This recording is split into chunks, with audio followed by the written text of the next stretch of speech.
Chapter 1. Before anyone gets defensive, let's slow the emotion down and get grounded in reality. This conversation is not about hating women. It's not about shaming women. It's not about pretending men are perfect or women are the problem. It's about patterns. Human patterns, psychological patterns, market patterns, the kind of patterns people feel but don't like naming out loud because once you name them, you can't hide from them anymore. When people hear the phrase promiscuous women after 35, their mind immediately jumps to extremes. They imagine insults, they imagine bitterness, they imagine a man with an axe to grind. That's not what this is. This is about what actually happens when a lifestyle built on short-term validation runs into long-term reality. Because whether people like it or not, time changes leverage, time changes priorities, time changes what people tolerate and what they demand. And time does not negotiate with identity. The phrase, "I'm ready now," didn't appear out of nowhere. It didn't come from clarity alone. It usually comes from contrast, from exhaustion, from realization, from the quiet moment where attention feels different than it used to. Not gone, just different. Less eager, less abundant, less forgiving. And that moment hits harder than most people admit. Let me speak plainly. For a long time, especially in modern dating, a certain illusion exists. The illusion that options equal power, that freedom equals fulfillment, that having access to many people means you're winning. That commitment is something you postpone because you can always circle back to it later when you're ready. That illusion works very well, until it doesn't. Here's where the disconnect begins. In your 20s and early 30s, attention is cheap. Validation is everywhere. Desire comes easily.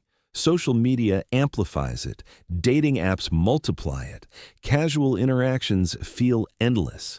And for many women, this creates a feedback loop. You're wanted, you're pursued, you're affirmed, and the world quietly teaches you that this is normal, that this will always be there. So you move accordingly. You delay seriousness. You prioritize excitement.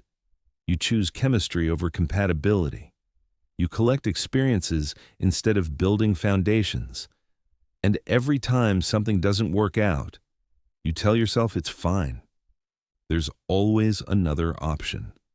And for a while, that's true. Now I want to pause here and talk directly to you if you're watching this as a woman. If this already feels uncomfortable, that's okay. Discomfort doesn't mean false. It usually means close. This isn't about morality. It's about consequences. Every lifestyle has them, including the ones that feel empowering at first. I've watched this happen in real time. I've had conversations with women in their mid to late 30s who weren't angry, weren't broken, weren't bitter. They were confused. They'd say things like, "I don't get it. I'm more confident now. I know myself now. I'm ready now." And the confusion wasn't about who they were. It was about why the response from the world didn't match how ready they felt. Because readiness doesn't exist in a vacuum. It exists in a market. And that's the part nobody wants to talk about, honestly. Dating is not just emotional. It's not just romantic. It's also economic in the purest sense.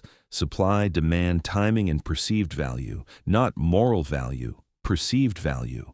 And perception shifts over time whether people like it or not. Here's the hard truth. In your earlier years, you are valued for potential. Youth signals fertility, energy, flexibility, optimism. Men project forward. They imagine growth. They imagine building. They imagine shaping a future together. That projection carries weight. As time passes, that projection changes. Men stop imagining what could be and start evaluating what is.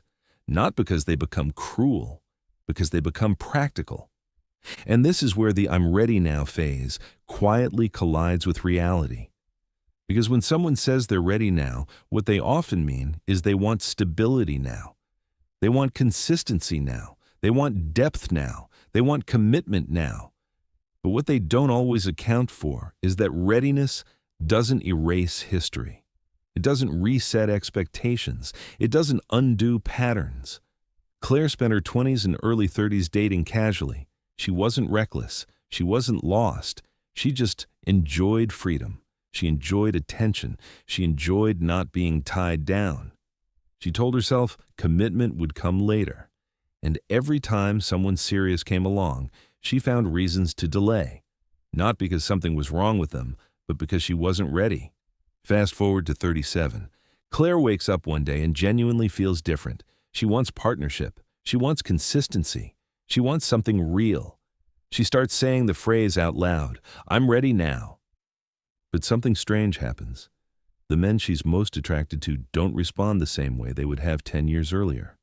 They listen. They nod. Some even date her. But they hesitate. They keep things casual. They don't rush to lock it in. And Claire feels blindsided.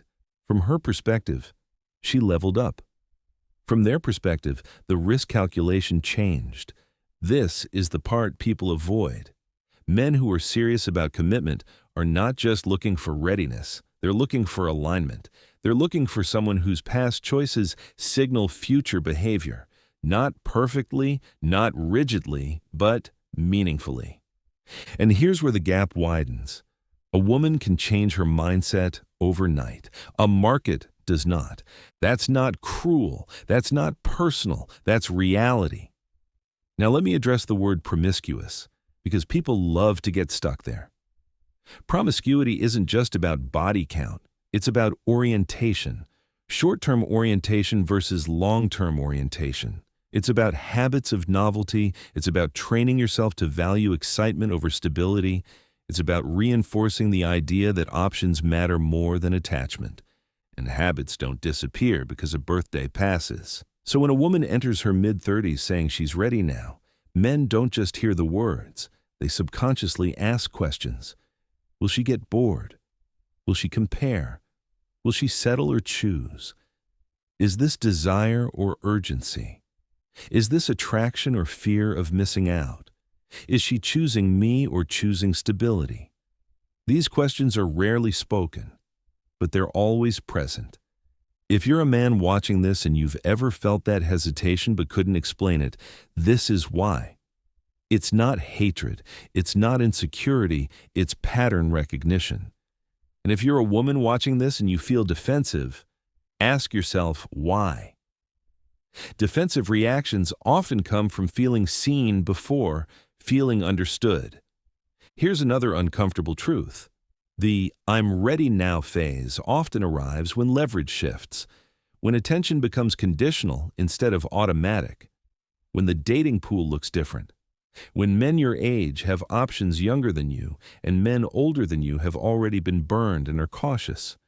That doesn't mean it's over. It means the game changes. The problem is when people expect the same results with a completely different context. If you're in your 30s or approaching it, this video isn't saying you're doomed. It's saying the window of consequence-free experimentation closes quietly.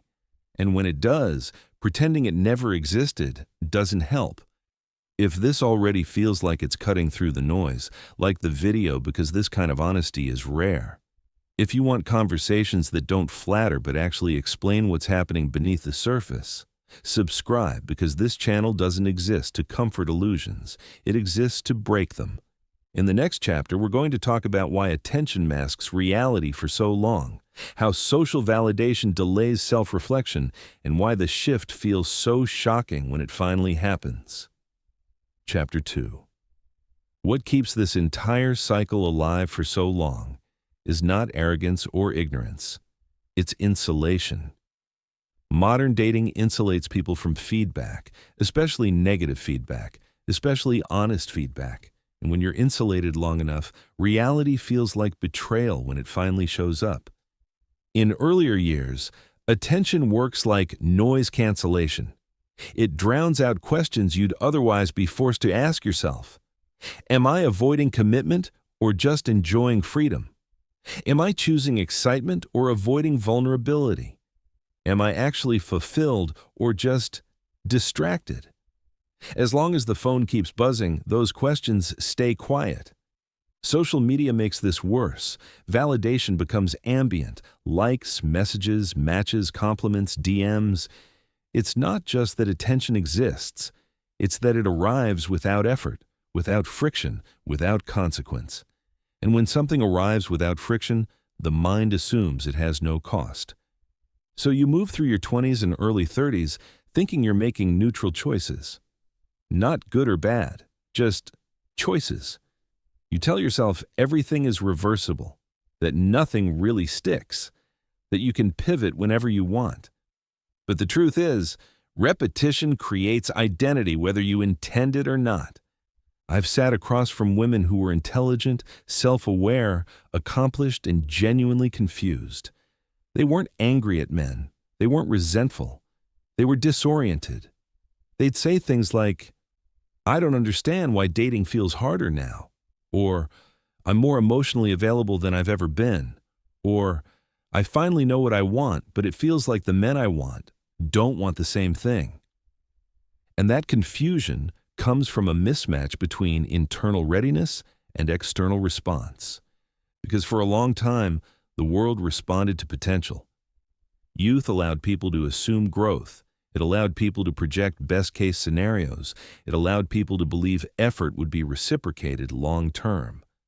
When youth fades, projection gives way to evaluation. This is not a judgment. It's a shift in lens. Men don't suddenly become harsher. They become clearer. They stop asking, "Who could you be?" and start asking, "Who are you?" And who you are is shaped by what you've practiced. Here's where the promiscuity conversation gets uncomfortable but necessary. Casual relationships train the mind to disengage quickly. They train in comparison. They train novelty seeking. They train emotional exits. They don't teach endurance. They don't teach compromise. They don't teach patience with boredom. They don't teach staying when the excitement dips. And when you do something long enough, it stops being a phase and starts being a pattern. So when a woman reaches her mid to late 30s and says she's ready for something serious, the question men silently ask isn't whether she's sincere. It's whether her habits support her intention. Because intention without alignment is just desire. Now let's zoom out and look at this from a third-person perspective again.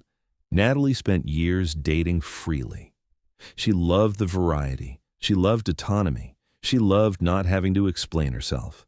She told herself she was learning what she liked, learning what she didn't.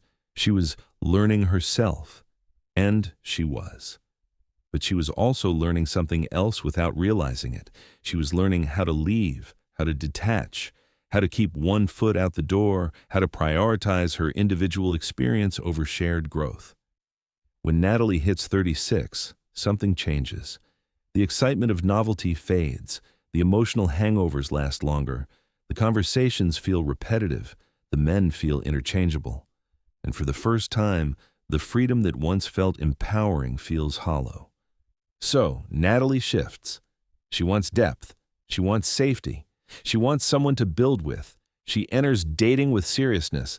But the men she's most drawn to sense hesitation in themselves, not fear, not disdain, caution, because seriousness invites risk, and risk demands trust, and trust is built on consistency over time.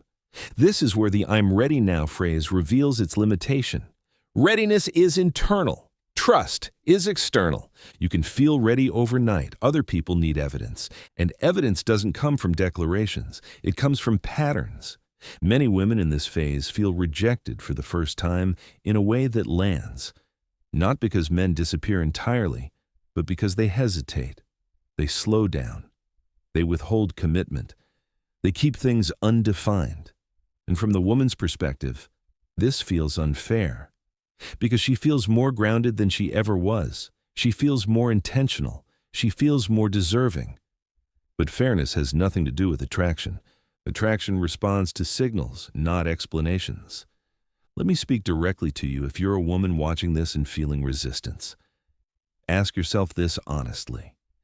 If someone told you they were ready for a marathon tomorrow, but had spent the last decade sprinting and quitting halfway, would you sign up to run with them based on words alone? Or would you want to see consistency first? That doesn't mean people can't change. They can. But change has a probation period. And here's the part that rarely gets said out loud. Men who are desirable long-term often delay commitment, not because they want to keep playing the field, but because they've learned caution. Many of them watched women leave when things got difficult. Many of them were chosen enthusiastically and then discarded casually.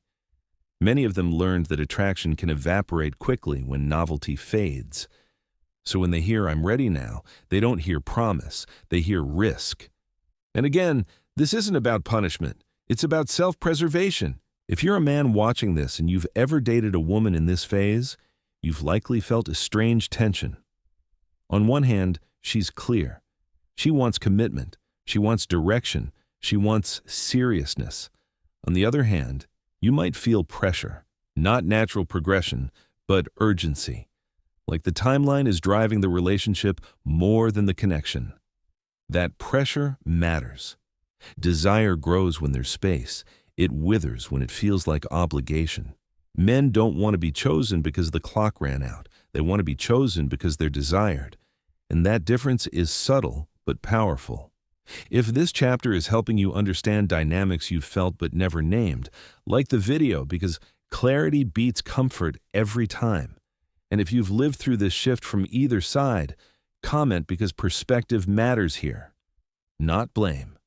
Perspective. In the next chapter, we're going to talk about the emotional crash that often follows this phase, why bitterness shows up when accountability is avoided, and how some women successfully navigate this transition while others get stuck blaming the world.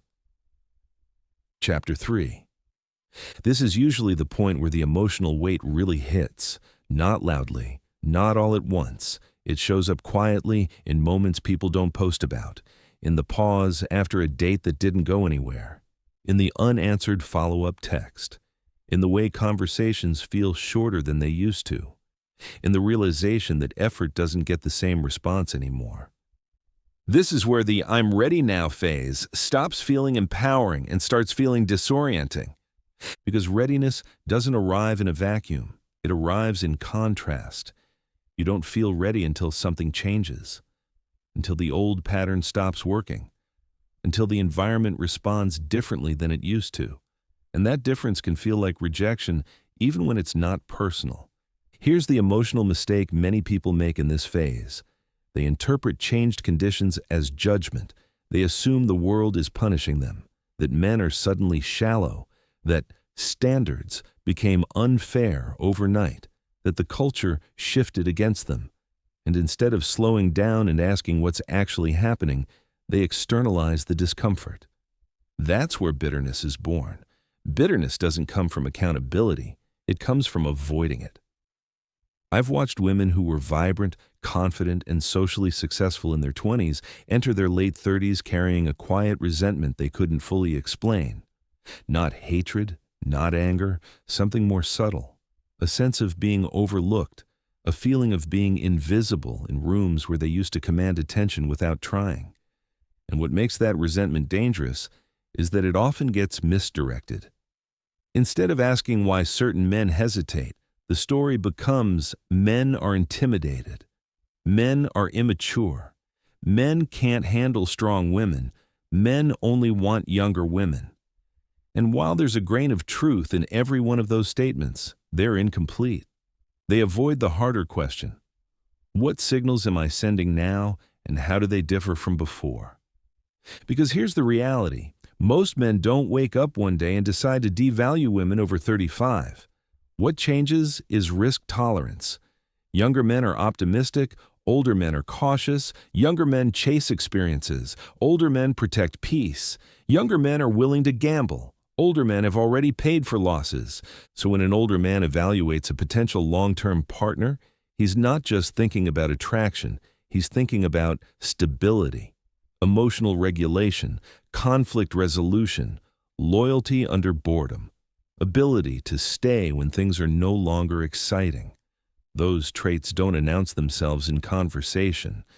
They're inferred from history. This is where the emotional crash happens. Because many women in this phase feel like they're finally offering the best version of themselves, but the response doesn't reflect that. And that gap hurts. Not because they're wrong about their growth, but because growth doesn't erase memory. It adds to it. Melissa spent years prioritizing freedom. She loved independence. She loved not answering to anyone. She loved being desired without being tied down. She didn't think of herself as avoiding commitment. She thought of herself as selective. When Melissa turns 38, her priorities shift. She wants partnership. She wants a home base. She wants emotional safety. She dates intentionally. She communicates clearly. She's upfront about what she wants. But something keeps happening. Men enjoy her company. They date her. They sleep with her. They even introduce her to friends. But when it comes time to define the relationship, things stall. They say they're not ready. They say they're figuring things out. They say they want to go slow. Melissa feels confused and insulted. In her mind, she's offering seriousness. Why isn't it being met with seriousness? What Melissa doesn't see is that seriousness without demonstrated continuity feels like urgency. And urgency feels risky. This is the emotional paradox of the I'm ready now phase. You want something stable, but the energy you bring can feel rushed. You want depth, but the timeline feels compressed. You want commitment, but the foundation hasn't had time to form. And the harder you push, the more men pull back. Not because they don't want commitment, but because they don't want to be the solution to someone else's anxiety about time. Let's talk about anxiety, because this is crucial. Anxiety doesn't come from wanting something. It comes from feeling behind. And feeling behind changes how you move. It changes how you interpret silence. It changes how you react to hesitation. It changes how you present desire. When desire is calm, it invites. When desire is anxious, it pressures. Men feel that difference immediately, even if they can't articulate it. Now let me talk directly to you if you're watching this and feeling defensive or uneasy. That reaction doesn't mean you're wrong. It means this topic touches something real. Ask yourself honestly, do you feel like you're choosing partnership from abundance or from urgency? Do you feel like you're inviting someone into your life or asking them to fill a gap that recently became uncomfortable? Those are different energies. They produce different outcomes. Here's another uncomfortable truth. Some women in this phase start reframing their past not as choice, but as circumstance. They say things like, I just didn't meet the right one, or I was focused on my career, or men just weren't serious back then. Sometimes that's true. Sometimes it's not. But the reframing serves a purpose. It protects the ego from confronting the possibility that some choices delayed other outcomes. And again, this isn't moral, it's causal. If you spend years prioritizing optionality, you get very good at it. If you spend years avoiding entanglement, you get very skilled at detachment. And those skills don't just disappear because your goals change. They have to be unlearned. That unlearning period is where many people struggle because it requires humility. It requires patience. It requires accepting that you don't get to skip steps just because you want to be at a different destination now. If you're a man watching this and you felt this tension dating someone who says they're ready now, you're not imagining it. You're sensing misaligned pacing. You're sensing urgency where you want organic growth. And that doesn't make you cruel. It makes you perceptive. If you're a woman watching this and you're feeling frustrated, understand this. The men who hesitate are not necessarily rejecting you. They're evaluating risk. And evaluation takes time. If this chapter is helping you see why bitterness often follows this phase, like the video because this is the part most conversations skip. And if you've ever felt the emotional crash of realizing things don't work the same way anymore, comment because naming it removes the shame. In the next chapter, we're going to talk about the women who navigate this transition successfully, what they do differently, how they shift without resentment, and why some find fulfillment while others get stuck blaming the world. Chapter 4. This is where the story usually splits. Same age, similar pasts, completely different outcomes. And the difference is not luck, beauty, or timing. It's posture, psychological posture. Some women hit this phase and spiral outward, others turn inward. One path breeds resentment, the other builds leverage, and the gap between them grows fast. Let's talk about the ones who navigate this transition well, because they exist, and they're proof this isn't destiny. It's adaptation. The women who succeed after this shift don't try to erase their past. They integrate it. They don't defend it. They learn from it. They don't demand commitment as proof of worth. They create environments where commitment feels safe, desirable, and earned. That sounds abstract, so let's make it real. I've seen women in their late 30s who are magnetic in a way that has nothing to do with youth. They're calm. They're grounded. They're not auditioning. They're not chasing. They're not explaining themselves. They don't lead with urgency. They don't talk about timelines on the first few dates. They don't make men feel like they're the solution to a problem. They let things unfold. And that right there is the biggest difference. The women who struggle in this phase often try to compress time. They try to fast-track intimacy, fast-track seriousness, fast-track labels. Not because they're manipulative, but because they're anxious. And anxiety leaks into everything. Tone, body language, questions, reactions. Men feel it. Contrast that with a woman who is accepted where she is without resentment. She's not hiding her desire for commitment, but she's not leading with it either. She's evaluating. She's observing. She's allowing attraction to build naturally. She's not trying to prove she's different from her past. She's living differently in the present. That's a critical distinction. People don't trust declarations. They trust behavior over time. Let me tell you a third-person story that illustrates this difference clearly. There are two women. Same age, same dating history, different outcomes. One of them enters dating saying she's ready now. She talks about how she's done with games. She's upfront about wanting something serious. She asks early questions about exclusivity. She frames dates around future potential. She watches closely for signs of commitment. She reacts strongly to hesitation. She reads delay as rejection. Men feel pressure, even good men, even men who want relationships, and pressure creates distance. The other woman enters dating quietly changed. She doesn't announce readiness, she embodies it, she chooses differently, she walks away faster from misalignment, she doesn't entertain situationships, she doesn't over-explain boundaries, she doesn't chase reassurance, she lets consistency speak. Men relax around her, not because she's less serious, but because she's less urgent. Her desire feels chosen, not demanded, and that makes all the difference. Now let's be very honest about something uncomfortable.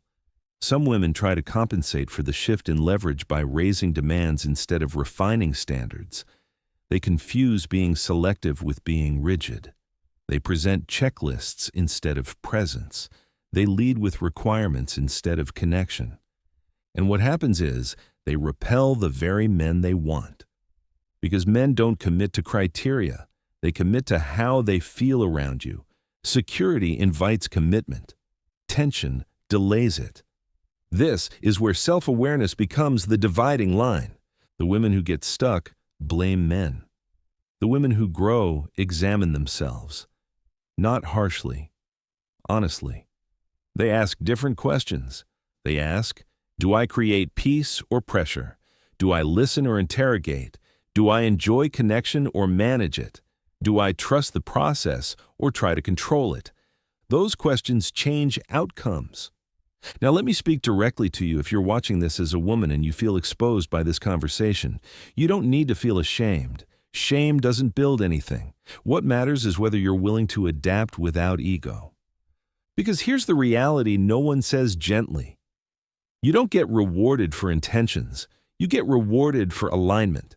Alignment between what you want and how you live. Alignment between your values and your habits. Alignment between your past and your present. Men don't fear women with history. They fear women who haven't made peace with it. That's another quiet truth. When someone is at war with their own past, they carry that tension forward. They overcorrect. They demand reassurance. They fear abandonment. They project. And men feel like they're stepping into a storm they didn't create. But when someone has processed their past, learned from it, and integrated it without defensiveness, they feel solid. They feel safe. They feel real. Safety is underrated. Let's flip perspectives for a moment. If you're a man watching this and you've dated women in this phase, you've probably noticed the difference instantly. One feels like a job interview. The other feels like a conversation. One feels like you're being evaluated for a role. The other feels like you're being discovered. Men don't avoid commitment. They avoid pressure disguised as desire. That's why the women who succeed don't try to convince men they're ready. They let men experience it. Now, here's the most important part of this chapter. Accountability doesn't mean self-punishment. It means clarity.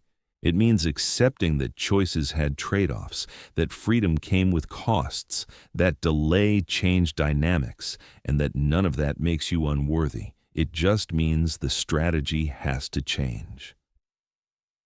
The worst thing someone can do in this phase is pretend nothing changed. Something did.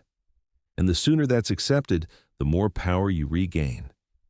If this chapter is helping you see why some people adapt and others spiral, like the video because this is where the conversation usually stops.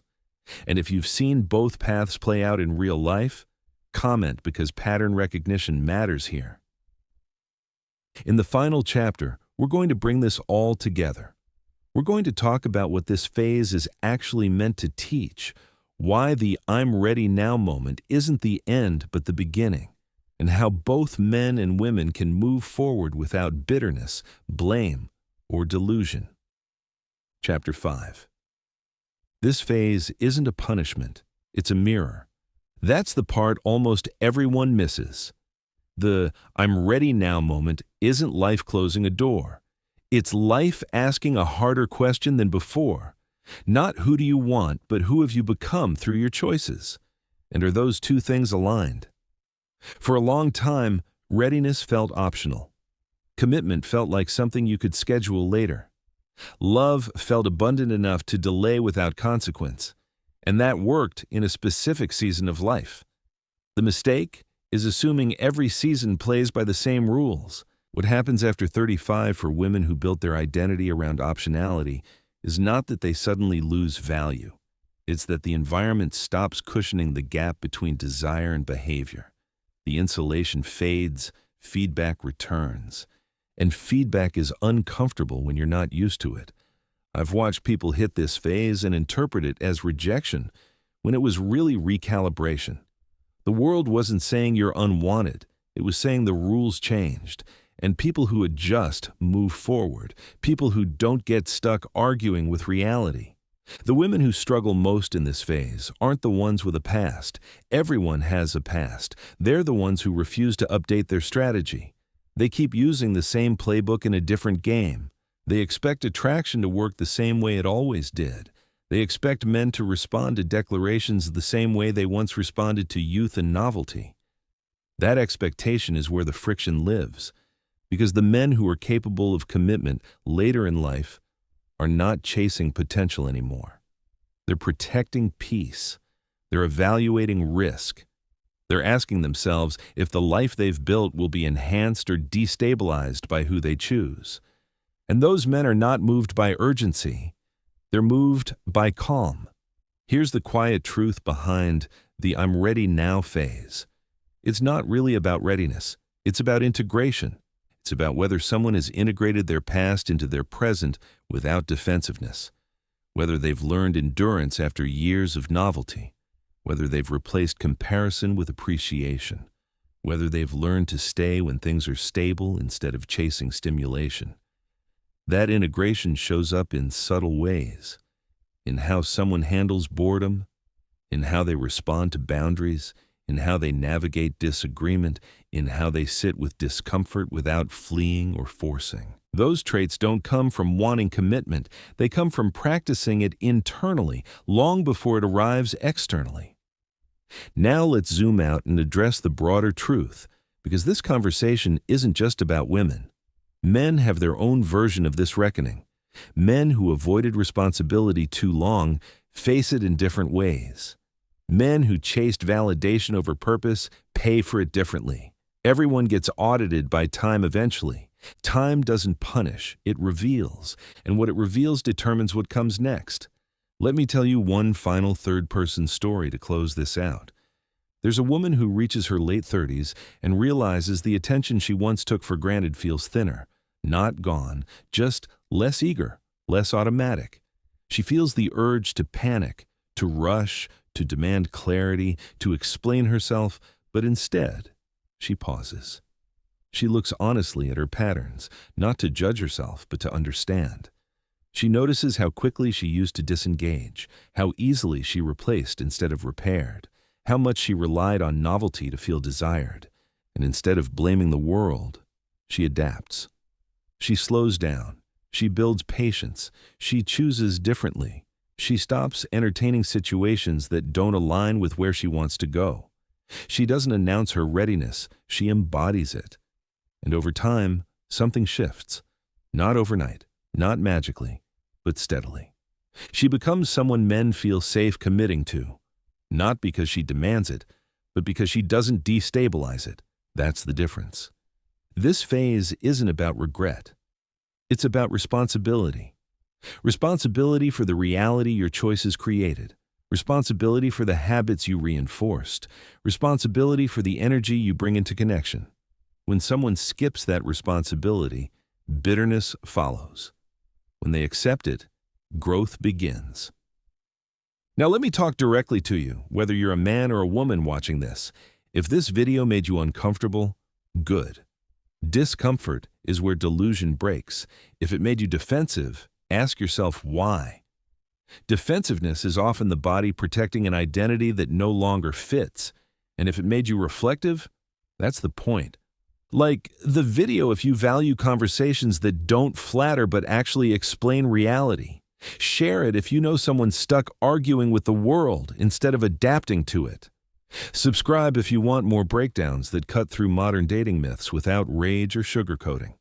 And I'll leave you with this. The "I'm ready now" phase isn't a deadline. It's a diagnostic. It tells you whether your past prepared you for the future you want. And if it didn't, that doesn't mean it's over. It just means the work finally begins.